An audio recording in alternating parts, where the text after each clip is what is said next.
Hey everybody, welcome to episode 25 of I'm Not Confined, but I Probably Should Be. Tonight we're gonna make some chicken. Big surprise, right? But I think you're gonna like this one. Super easy, super fast. Come on.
Full disclosure, I've never actually made this recipe, but I have eaten it. And it's so simple that it should be just press and play, really. It was made for me way back before in the way back time by my ex-girlfriend, Emily. She was always looking for things to make that she thought I might like because she knew how finicky I was. So she came up with this, and it's really delicious. So I'm gonna make it here. Hopefully I got the recipe right. It's only a couple of ingredients, so it's hard to mess it up. But you got your chicken. Got my couple of chicken breasts here, and my hammer. Oh. Okay. Extra juicy chicken. Gotta cover it up. Let's try this again. After I sanitize everything. Take your chicken, and we're going to take our hammer, and we're going to hammer it. And get this on top so we don't get a splatter. And we want to use the aeration side at some point, but right now we're just going to flatten it down. Okay, got a good flatten. Now we want to aerate a little bit. This is going to have a marinade, so you really want to use this pointy side to get the juices in there.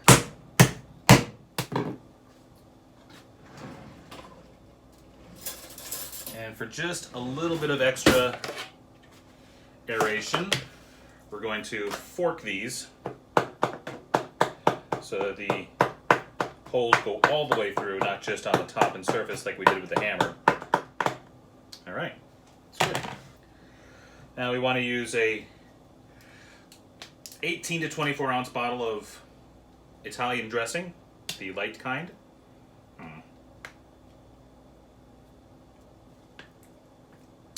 All right. Oh, right. Just do that. Nope, didn't help. How are you supposed to open? Can you tell I don't eat dressing?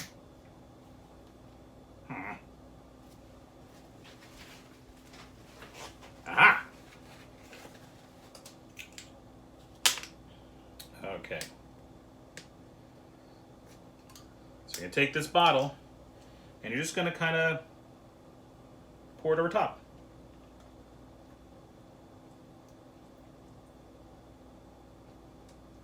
You want to get your chicken all submerged inside. Pick it up and make sure you kind of get it on the bottom, because if you just let it sit there, you're going to have an empty space on the bottom. And then we want to cover it.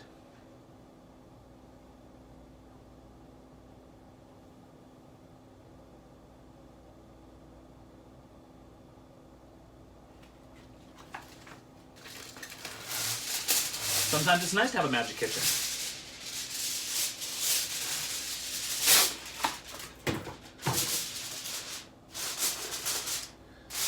All right.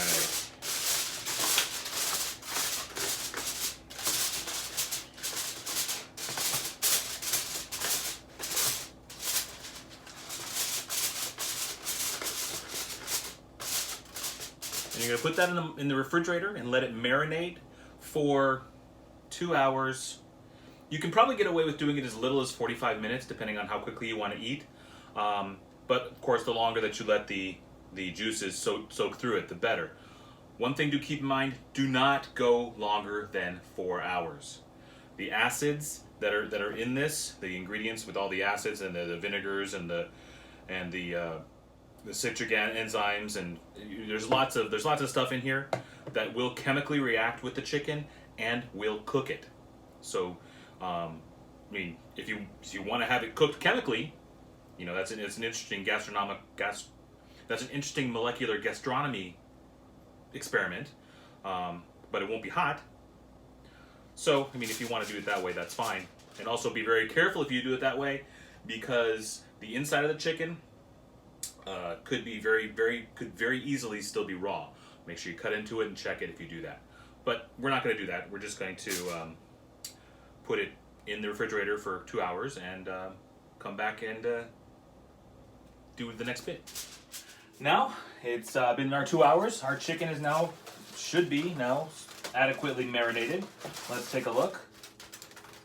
Oh yeah, you can see where the chemical reaction has started to cook the outside of the chicken. Let's show you this a little bit. It's no longer pink on the outside. It's now a white color. And what we're going to do is, I have this skillet is heating up, and we're going to sear the chicken. But in order to do that, we do have to dry it off, which is fine, because we're going to come back to the marinade again. So I'm not going to lose any of this, because it should be, hopefully, worked its way into the skin and the muscle fibers of the chicken already. And that's evidenced by the fact that it's already been chemically changed. So we're going to take this and just plop it onto our paper towel and just give it a pat dry. Now put aside your marinade. You will be needing it again.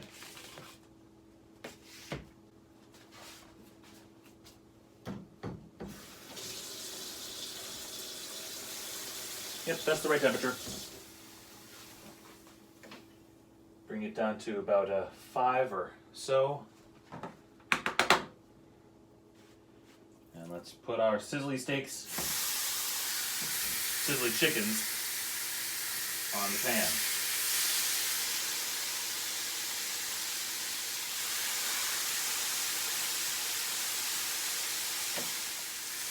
Watch this carefully. You're only going to do about 2 minutes per side.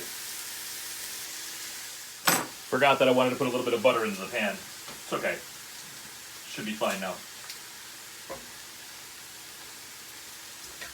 About a minute down. Add some salt and pepper to the top of the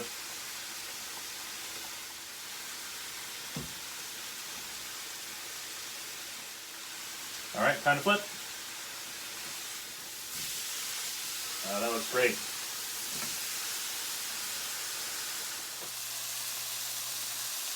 Beautiful, isn't it? I'm tempted to finish cooking it up like this, but I do want to use the other technique. So I've preheated my oven to 325 degrees at this point. Okay, that's our chicken is done. Let's take this off.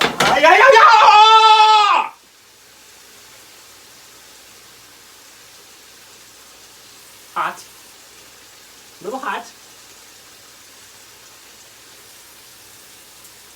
See this part here? This part is not covered. That's gonna be really hot. That's stupid. Okay, so we're gonna put our chicken that's now been seared back into our marinade mix.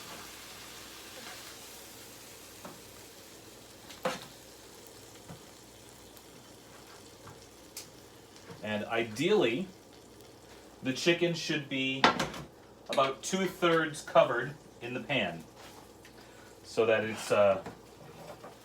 it's not fully submerged, but that it is getting enough of the juices. We're gonna put it on the middle oven rack in the oven for about 30 minutes. Now you may be thinking, well, isn't that marinade contaminated because it was in the raw chicken? Not necessarily, because we're going to be braising in here. The temperature should get high enough that it boils the stock and will sterilize any kind of imperfections or impurities that are in the stock. At least that's the theory according to all recipes and guides. So we should be fine with that, and we'll come back to it in 29 minutes and see what it tastes like. As a side dish, we're going to be making a really fantastic farfalle, bow tie pasta with a Vermont sauce. So I've got this water going. It's about ready to boil. I'm going to add a little bit of salt to it.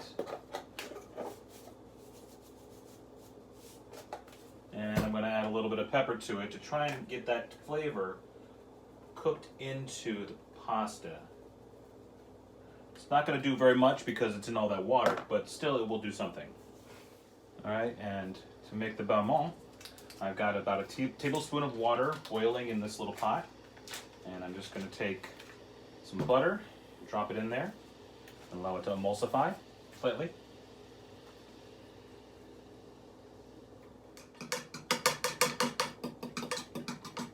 I'm whisking with a fork because my whisk is too big for this amount that we're using, so I'm only doing a couple servings worth of this.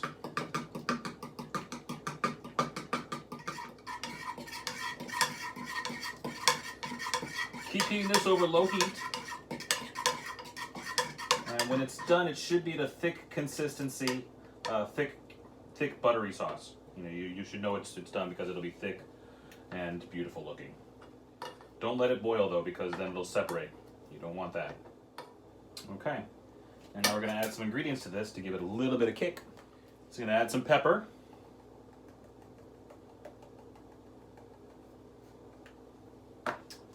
Some onion powder. Some red pepper flakes. Not many.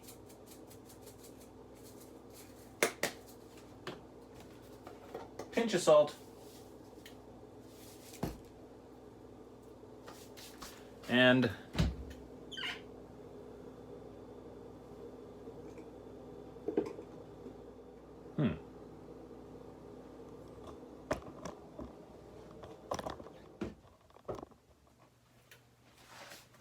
and garlic powder. Oh shit, that's the wrong one. I already had the garlic powder and the onion powder. Shit. See, that's garlic powder. I thought that was onion powder. Don't confuse. There's onion powder. Okay. Good thing I was putting both of them in there anyway.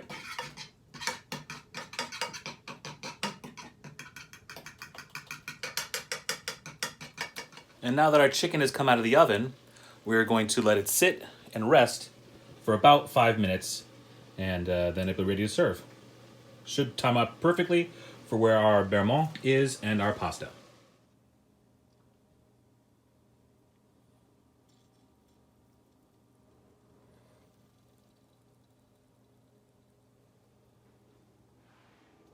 Well, here it is. It looks very good.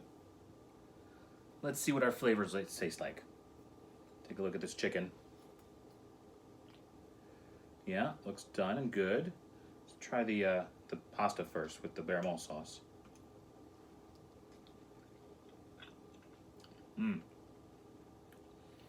That's very nice. Very rich flavor. Smooth sauce.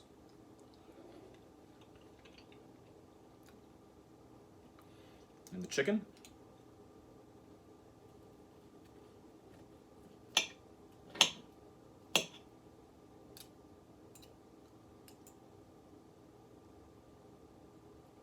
Tender, juicy looking.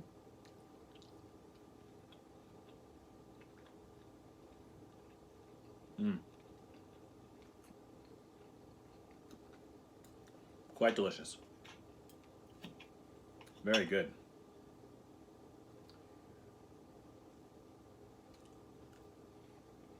Mm. Just the right amount of seasoning.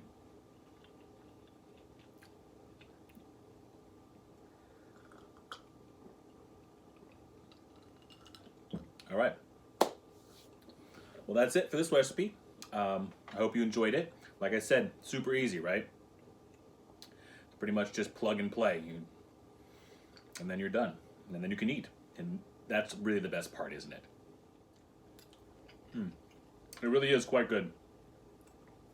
So that's it for episode 25 of I'm Not Confined, but I Probably Should Be, and Chef Teddy and Paul. So we will see you again next week, and until then, please remember, cook well, eat lots, and no one should die hungry. Good night.